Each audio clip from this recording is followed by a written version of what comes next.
Este é o terceiro de 3 vídeos para a gente pensar epidemias.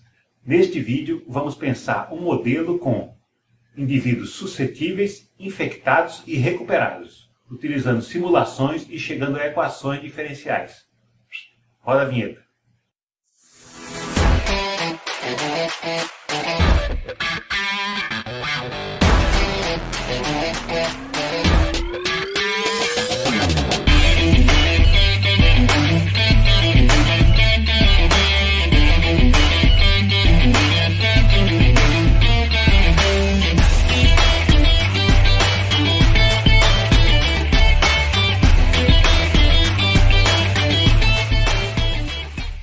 Vamos começar simulando uma epidemia em uma população, considerando que 10 dias é o tempo de recuperação.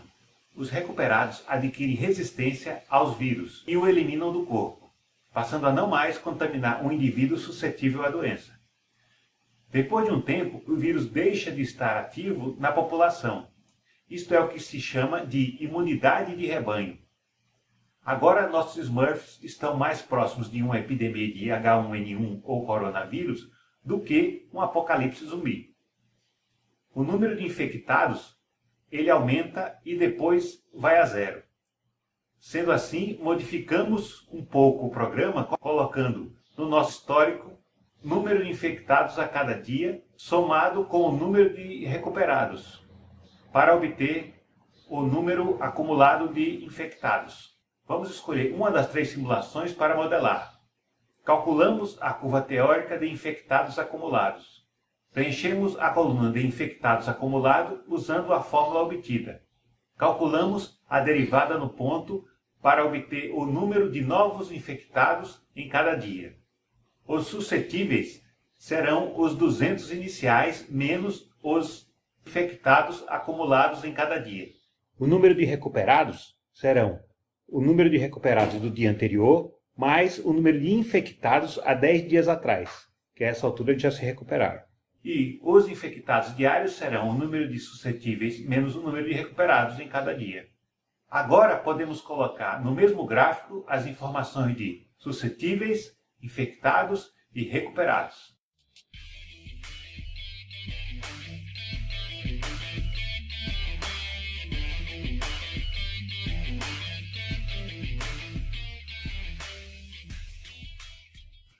Vamos ver agora uma outra abordagem para se chegar a essas 3 funções com um modelo matemático. Inicialmente, toda a população é suscetível. Quando se inicia a epidemia, o número de infectados suscetíveis diminui à medida que eles passam a ser infectados. E o número de infectados diminui à medida que eles se recuperam. Até que o número de infectados é zerado, restando os recuperados e alguns ainda suscetíveis que não tiveram contato com a doença. Representando esses 3 conjuntos, temos inicialmente toda a população suscetível e nenhum infectado ou recuperado. Depois, o número de infectados começa a aumentar e alguns se recuperam. O número de infectados atinge o seu máximo, enquanto os suscetíveis sempre diminuem e os recuperados sempre aumentam. O número de infectados começa a diminuir, até que chega a zero. Cada um desses 3 conjuntos altera o número de elementos com o passar do tempo, e as setas indicam as variações, os fluxos de elementos de um conjunto ao outro, e estão relacionados com as derivadas dessas funções. As derivadas das funções estão aqui representadas com a notação de Leibniz. Para simplificar as equações, eu vou usar, em vez de S de t, apenas S maiúsculo. E a derivada ds de t dt, utilizarei S'. O mesmo para I' e RR'.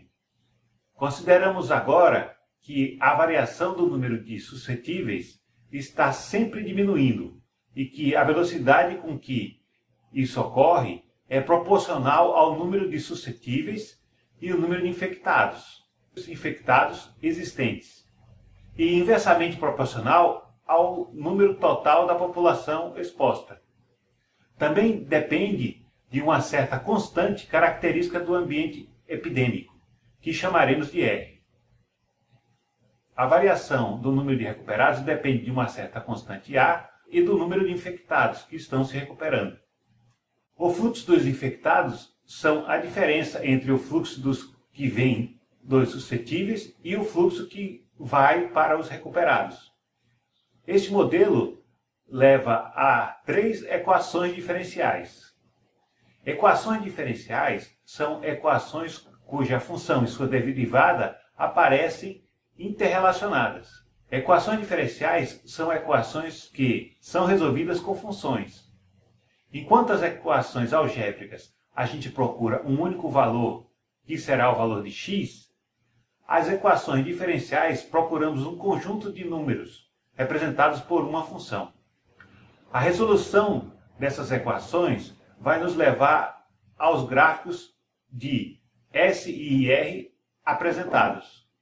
Por fim, podemos dizer que no nosso novo modelo SR, queremos que a constante R que influi na velocidade com que os suscetíveis se tornam infectados seja baixa e que a constante A que faz com que os infectados se recuperem seja alta.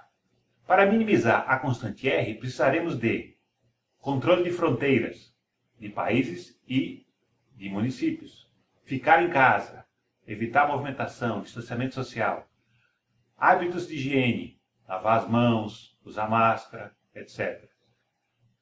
E desenvolvimento de vacinas. Para que A aumente, precisaremos de medicamentos que diminuam o tempo de internação. O que eu apresentei está cheio de simplificações, retirando muitos detalhes para privilegiar o entendimento dos conceitos.